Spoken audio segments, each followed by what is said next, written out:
നമസ്കാരം, എല്ലാ കൂട്ടുകാർക്കും വീണ്ടും ഫിൻവർക്സ് ഫുഡ് ഫാക്ടറിയിലേക്ക് സ്വാഗതം. ഇന്ന് നമ്മളിവിടെ ഉണ്ടാക്കാൻ പോകുന്നത് കൊക്കോ-ടൊമാറ്റോ ഓംലെറ്റ് ആണ്.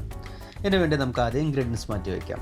ആദ്യം ഒരു സവാള കുനുകുനാന്ന് അരിഞ്ഞത് വേണം. പിന്നെ ഒരു ഹാഫ് തക്കാളിയാണ് ഞാൻ എടുത്തിരിക്കുന്നത്, അതും വളരെ ചെറുതായിട്ട് അരിഞ്ഞു വയ്ക്കണം. അതിൻ്റെ അളവ് കൂടിക്കഴിഞ്ഞാൽ ഓംലെറ്റ് തിരിച്ചിടാനും മറിച്ചിടാനൊക്കെ വളരെ ബുദ്ധിമുട്ടായിരിക്കും. അത് കാരണം ഒത്തിരി എടുക്കരുത്. പിന്നെ നമുക്ക് വേണ്ടതാണ് ഒരു 3 ടേബിൾ സ്പൂൺ കോക്കനട്ട് ചിരുകിയതാണ് ഞാൻ കൊടുത്തിരിക്കുന്നത്.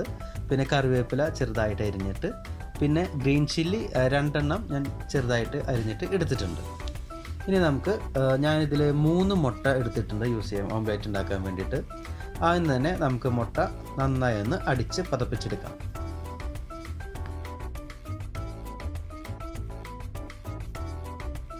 ഇപ്പോൾ ഇതേ മുട്ട നന്നായിട്ട് പതഞ്ഞ് നല്ല മിക്സായി സെറ്റായി വന്നിട്ടുണ്ട്.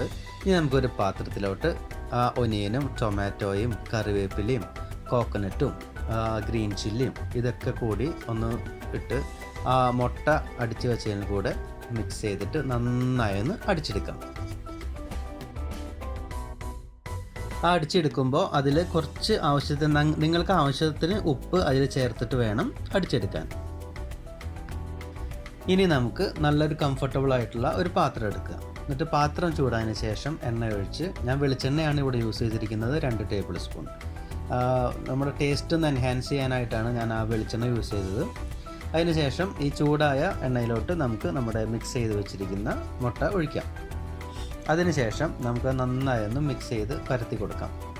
എന്നിട്ടൊരു 2 മിനിറ്റ് ഒന്ന് വെയിറ്റ് ചെയ്യുക. ഒന്ന് മൂടി വെച്ച് വേവിച്ചാൽ അത്രയും നല്ലതായിരിക്കും. ഉള്ളൊക്കെ ഒന്ന് നന്നായി വെന്ത് കിട്ടും. കാരണം കുറച്ച് ഈ ടൊമാറ്റോ ഒനിയനൊക്കെ ഉള്ള കാരണം കുറച്ച് കട്ടി ഉണ്ടായിരിക്കും. കാരണം പരമാവധി അത് ജസ്റ്റ് ഒന്ന് മൂടി വെച്ചിട്ട് ഉണ്ടാക്കാൻ ശ്രമിക്കുക. എന്നിട്ട് നമുക്ക് ഈ മുട്ടയൊന്ന് പയ്യെ മറിച്ചിടാം, ഇതുപോലെ. അപ്പോൾ ഫ്രണ്ട്സ്, നമ്മുടെ ഓംലെറ്റൊക്കെ തിരിച്ചിട്ടു. നല്ല കറക്റ്റ് വേവാണ്, ഓവർ കുക്കല്ല. ഇപ്പോൾ ഇത് നല്ല സ്മെല്ല് വരുന്നുണ്ട്. നമുക്ക് ഫ്ലെയിം അങ്ങോട്ട് ഓഫ് ചെയ്യാം. എന്നിട്ട് നമുക്ക് നല്ലൊരു പാത്രത്തിലേക്ക് ഇത് മാറ്റി വയ്ക്കാം.